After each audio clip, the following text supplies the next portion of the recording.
Intindihan kung ba't ikaw napapagpan. Sa loob lang ng 5 buwan, 5 insidente ng pagkalunod ang naitala sa sitio Wawa sa Rodriguez, Rizal.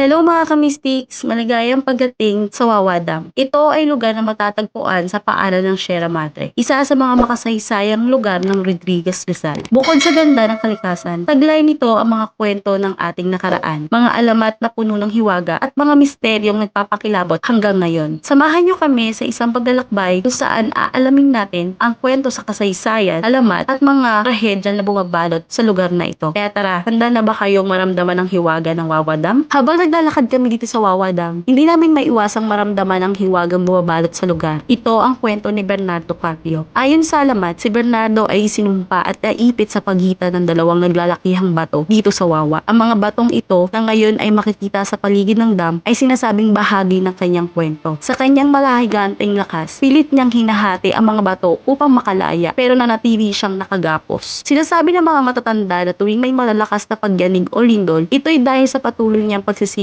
na makatakas. Ang isa pa sa mga kilalang kwento dito sa Wawa Dam ay ang alamat ni Pandora. Ayon sa alamat, si Pandora ay isang diwata na isinumpa dahil sa pag-ibig niya sa isang mortal. Labag ito sa batas ng kanilang kaharian. Bilang parusa, siya ang naging tagapag-alaga ng dalawang bundok ng Wawa. Ngunit bawat pagpapabaya sa dam ay nagpapapangit sa kanyang anyo. At upang maibalik ang kagandahan niya, kailangan niyang kumuha ng tao.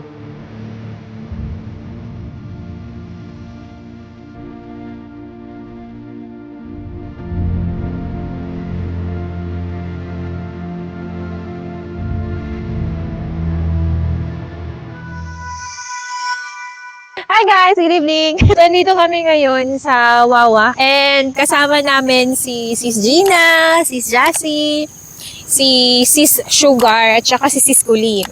Hi naman kayo dyan. Nga, pakilala mo naman ang ating dalawang kasama ngayong gabi. Ito po si si Sis Colleen at saka si Sis Sugar, sila po ay aming kasama, part ng Mystic Trini na sinasanay namin ngayon para maging bahagi ng Mystic Team. So, syempre, pahihirapan namin sila tonight. yun, kung bakit sila andito. Pero malaki yung points nila ngayon tonight kung magsusurvive sila. Yes. Kung makaka-survive sila, baka after this initiation, maging official sila, di ba? So, mamaya guys, palalakarin namin sila dito. Walang solo at walang ilaw. De, joke lang. Kinakabahan na si Sugar. Report nila kung ano yung mararamdaman nila. Pero totoo, dadaan po sila sa pagsubok tonight. And talagang palalakarin namin sila ng walang ilaw dito sa mga ilang metro. Yes. Para iparamdam sa kanila or turuan sila makiramdam. So, part ng sensitivity training yun. And magkakaroon din kami ng meditation, certain meditation na magpapa-enhance ng kanilang senses or psychic senses. Tapos, iikutin namin to. Then, titignan namin kung saan yung may certain activity. And para around 12 midnight to 3 a.m., mag-investigate or paranormal for paranormal investigation. So, mag-check lang muna kami from 10 p.m. to 12 midnight ng mga masasabi nating presence na pwede naming investigate. Syempre, since bagong salta sila ngayon sa ating content and syempre sa mga ganitong klase ng lakad, tanungin muna natin sila, ano ba yung mga expectations and then kung ano ba yung tingin nyong pwede ninyong ma-look forward sa activity na to? Or ano ba yung mga in-expect ninyo and then after ng activity na to? Simulan natin kay Sugar. In-expect ko mag-survive tonight. Nagdala na ako ng 5 buhay. Kasi medyo kinakabahan ako kanina. Parang napasubo. Di ako nakatulog kasi iniisip ko kung tama ba yung mga decision ko. Parang Nakakamatal decision sa buhay. Ang ganun. Loka. Tapos, ayun, pag naman, may nafe-feel ako, bumibigat lang yung pakiramdam ko. Tapos, feeling ko, yung mga ma-experience ko tonight, sobrang bago sa akin. Kaya medyo kabado na. Pero, expected ko naman na i-guide nyo kaming dalawa. And protected din kaming dalawa. Ayun. Ini-expect ko matakot. Ini-expect ko na masaya magiging experience namin dito and marami kaming matututunan na tips sa inyo na paano ito gagawin. Ayun. So, ayun yung kanilang expectation. So, ready na ba? Parang tayo yung napasubo. Char! Start na tayo sa ating first activity, which is meditation. Please close your eyes. Inhale deeply, slowly and deeply. Hold for 3 seconds. 3, 2, 1. Exhale. Repeat. And habang inag-exhale kayo, release all the tension from the muscles, joints, and sa bawat parts ng katawan niyo. I-exhale niyo lahat ng tightness dyan and tensions. Kaya I want you to surrender. I-experience ninyo kung ano yung nararamdaman ninyo physically, yung coldness sa paligid, yung sounds ng paligid. Just connect with the nature, kung ano yung naririnig ninyo right now.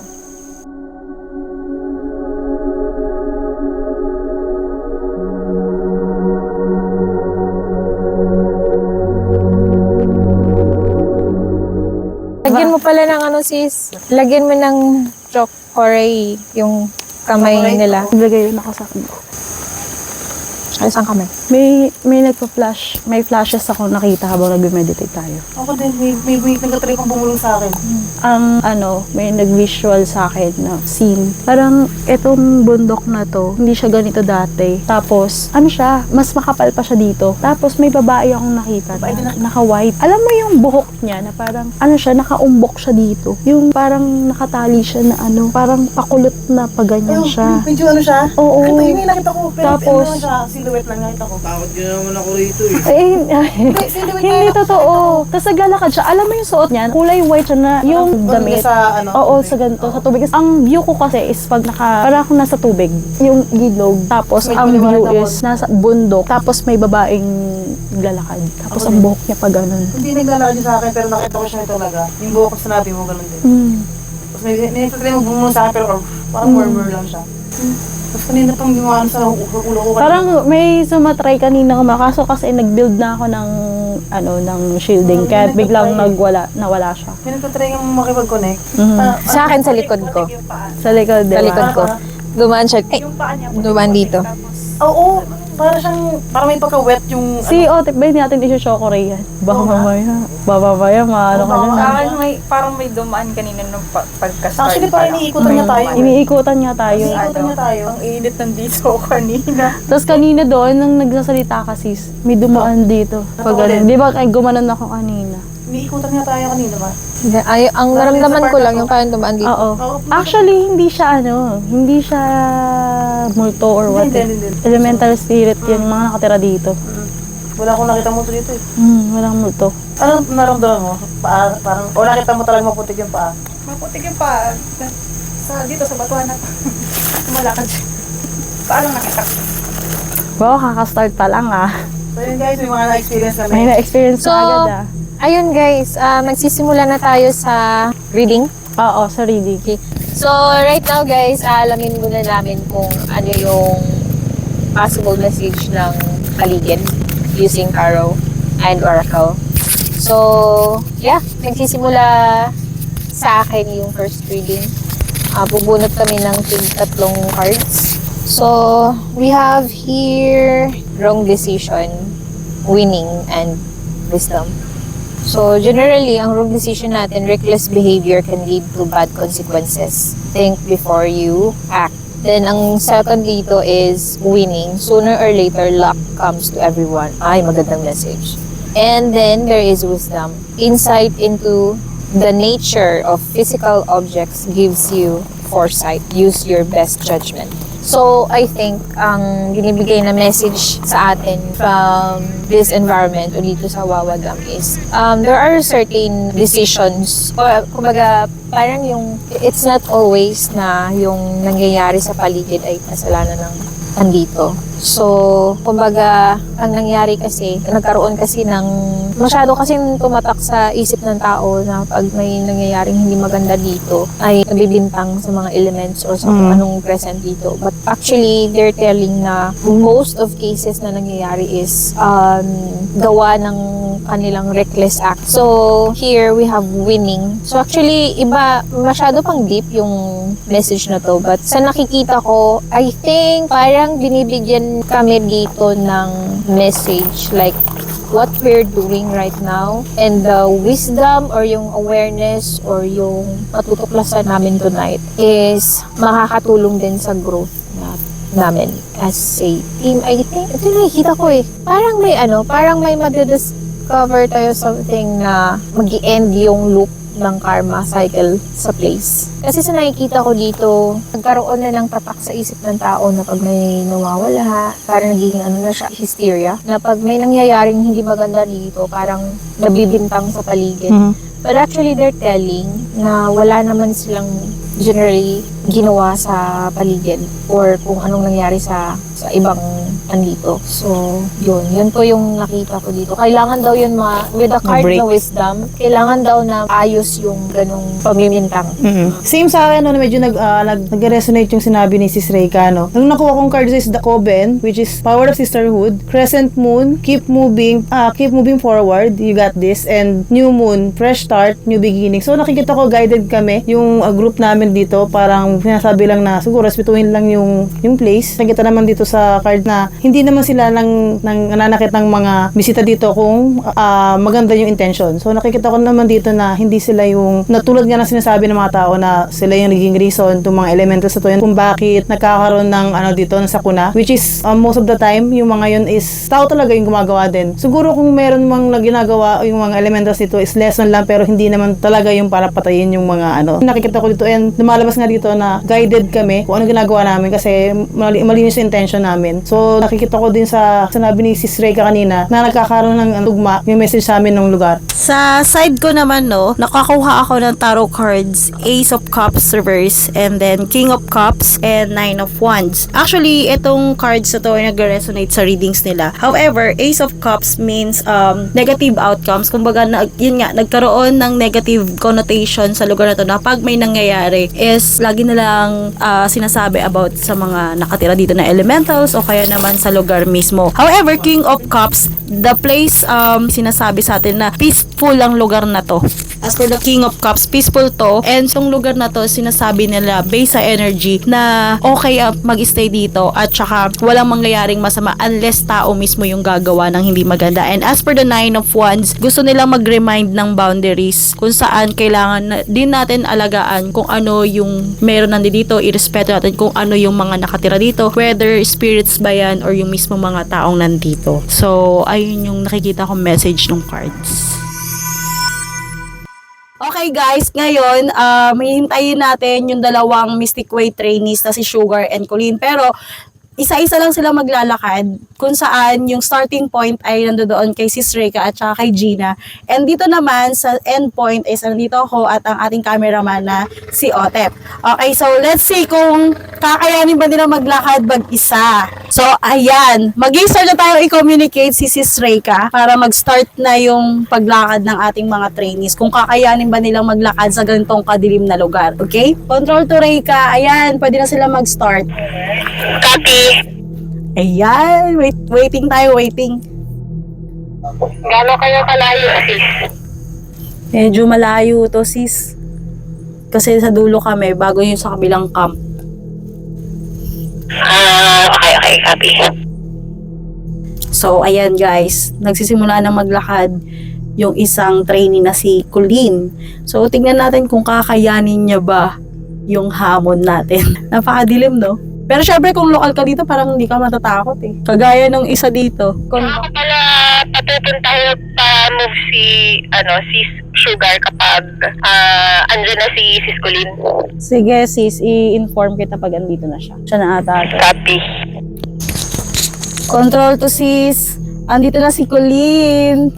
Control to Reyka. Andito na si Colleen. Dito ka, Colleen. Copy. Moving na si Dito ka, sis. Sugar. Kamusta naman niya? Parang natin siya kung ano yung experience niya sa paglalakad mula doon sa starting point hanggang end ng point. Tingnan natin. Ano ang sabi mo sis? Ano yung kamusta experience? May naramdaman ka ba or what? Meron. Kinilibutan ako dun sa may dulo. Ano? Sa may malapit pa lang dun. Ano- May mga nakasilip dun sa tubig sa ilalim. Tapos dun sa may kubo, may lalaking nakaupo. And then may kasabay ako naglalakad. Yung babae. Oo, nasabayan niya ako. Nasabayan ka. Ayan, may sumasabay daw. So, eto na yung pangalawang trainee. So, ayan, tanongin natin siya, kamusta yung experience niya, kung ano naramdaman niya habang naglalakad? Light lang. Light lang. Walang kakaiba. Doon sa pinanggalingan namin kanina meron. Mabigat. Mabigat. Pero dito wala. Wala. Oh, ayan! Alas 12 na ng gabi nang magsimula kami maglakad at ikutin ng madilim na lugar ng campsite. Ang goal namin ngayon, hanapin ang tamang spot para sa spiritual activity namin para subukang makipag-ugnayan sa mga presensya, multo o mga elemento ng kalikasan.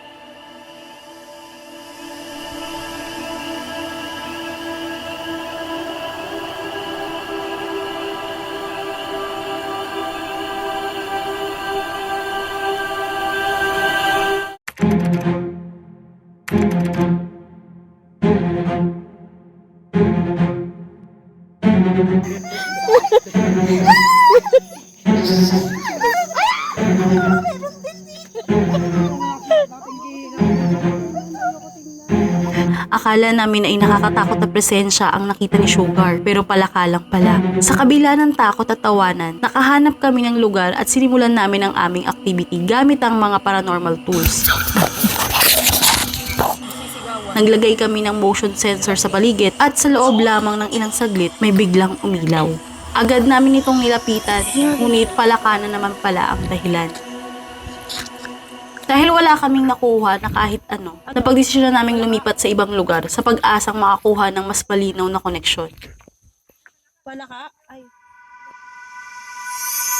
So, ayun guys, nandito nga kami sa Wawa Dam kung saan noong American War, naging kuta daw ito ng mga nila Andres Bonifacio. And maraming kwento ang naririnig tungkol dito sa lugar na to, tulad na lang ng mga urban legends and then mga myth kung saan ang bundok daw ng dito sa Wawa Dam na itong Pamintinan Cave at yung isang hindi ko alam ang tawag is pinaghiwalay daw niya gamit yung kanyang physical na lakas. Ganyan. And then meron din mga stories naman dito na kagaya na lang ni Pandora na kung saan pinaniniwalaan nila na kumukuha daw ito ng kaluluwa o kaya nanliligtas ng tao. Pero siguro, depende kung anong klaseng tao ka, kung talagang dapat ka iligtas or what. Ganun siguro yung judgment niya eh. Pero Ngayon po, meron po tayong dalawang pendulum po dito. So, titignan po natin kung magmamatch yung mga sagot po. Tatanong po natin sa pendulum is nakabase po dun sa mga narinig po dito sa Wawa Dam, yung pwedeng myth lang siya or kung ano man po yung mga sinasabi nilang speculation sa lugar na to. so, ang ating gagawin is first question, tatanong natin kung may presensya ba tayong kasama dito. So, may presensya ba tayong kasama dito? Sa akin, yes. Yes. So, yun. Sa first question, nagtali yung nakuha kong sagot. Ganon din sa isa pang pendulum. So, next question. Pwede ba kayong magbigay ng sign o presensya na kung sino ka mang kasama namin? May ikot. Naman. Yun, nag-ikot eh. Tatalo sila. Tatalo, no? Baka may ibang gusto, may ibang ayaw.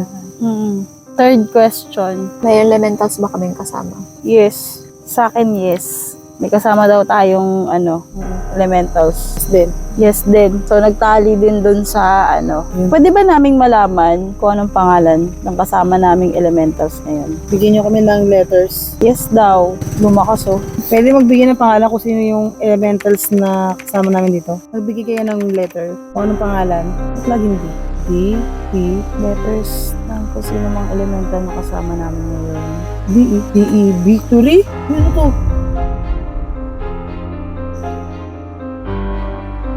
Ay, ayoko na to. Letter D din. Bakit sis? Debit mo boss, oh.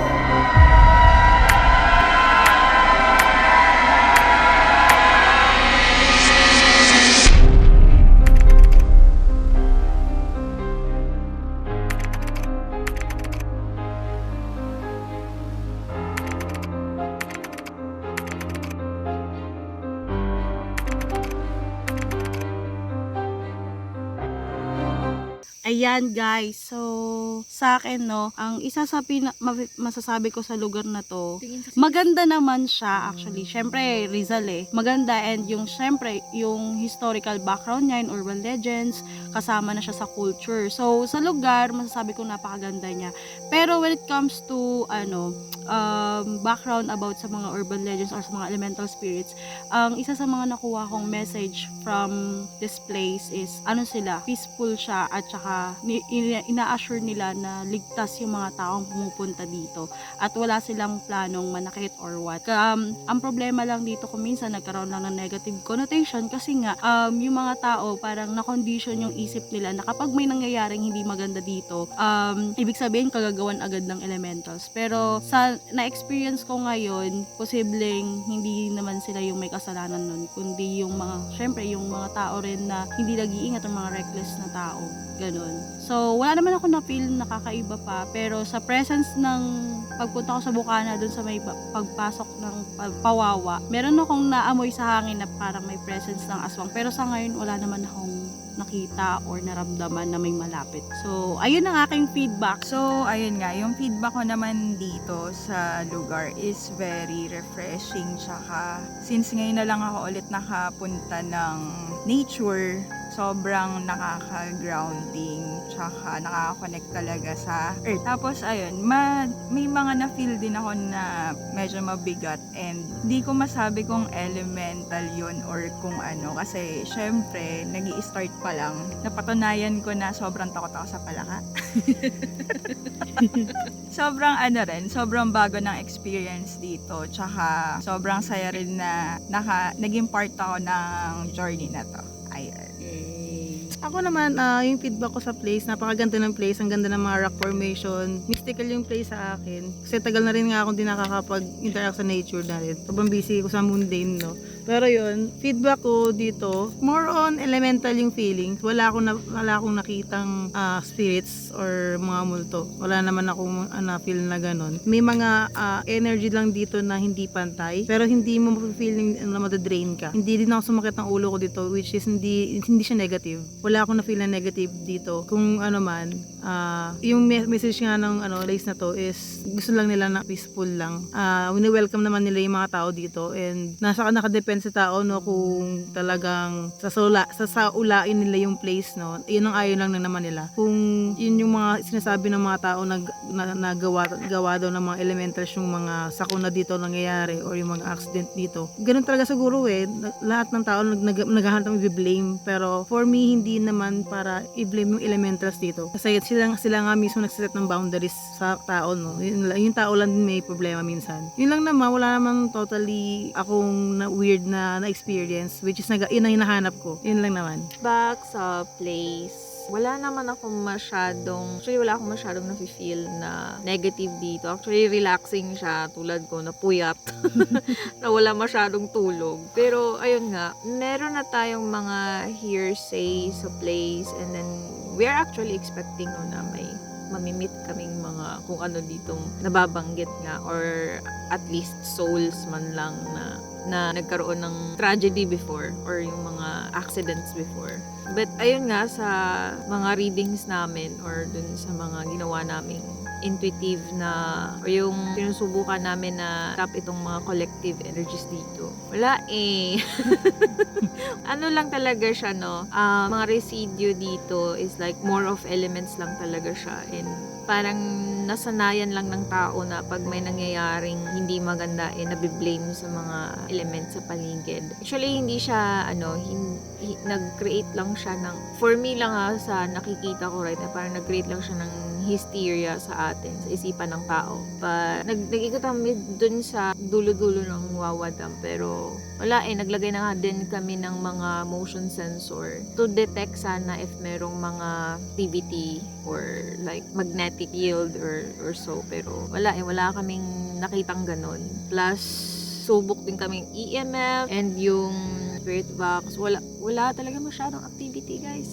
So, ayun, siguro it's time for us na i-liberate yung mind natin sa haka-haka at saka sa mga na-create natin na story sa isip natin na kasalanan lagi ng elementals. As for now, yun yung pinaka-feedback ko ngayon dito na I think the place is safe and kailangan lang talaga natin na mas mag-ingat, lalo na mabato dito and tayo masyadong makulit, okay?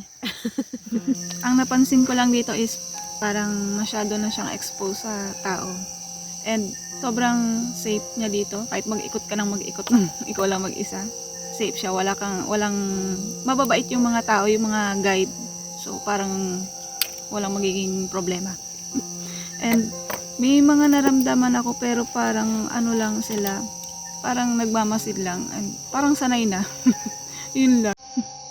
Mild lang yun. Sa naging karanasan ng Mystic Team sa Wawa Dam, may mga panibagong bagay kaming natuklasan. Higit pa sa mga nakakatakot na kwento, kasaysayan, alamat at mga misteryong hinahanap namin, natagpuan namin ang aming mga sarili sa isang mas malalim na koneksyon. Sa bawat sulok ng mahiwaga at makasaysayang lugar na ito, mas lalo naming naramdaman ang kahalagahan ng kalikasan at ng mga nilalang na naninirahan dito. Nakikita man ng pisikal na mata o hindi. Ang Wawa Dam na madalas sisihin sa mga hindi inaasahang pangyayari o aksidente ay nagturo sa amin ng isang mahalagang paalala na ang kalikasan ay hindi kaaway, kundi isang kasama at kakampi. Ang mga elemento, ang mga espiritu ay naghahanap lamang ng respeto, pagmamahal, pangunawa at pangangalaga. Dahil sa natuklasan namin ito, napagtanto namin na mahalagang ibahagi ito. Kaya hinihikayat namin ng bawat isa na ingatan ang ating kalikasan at pahalagahan ng mga lugar na nagbibigay sa atin ng buhay.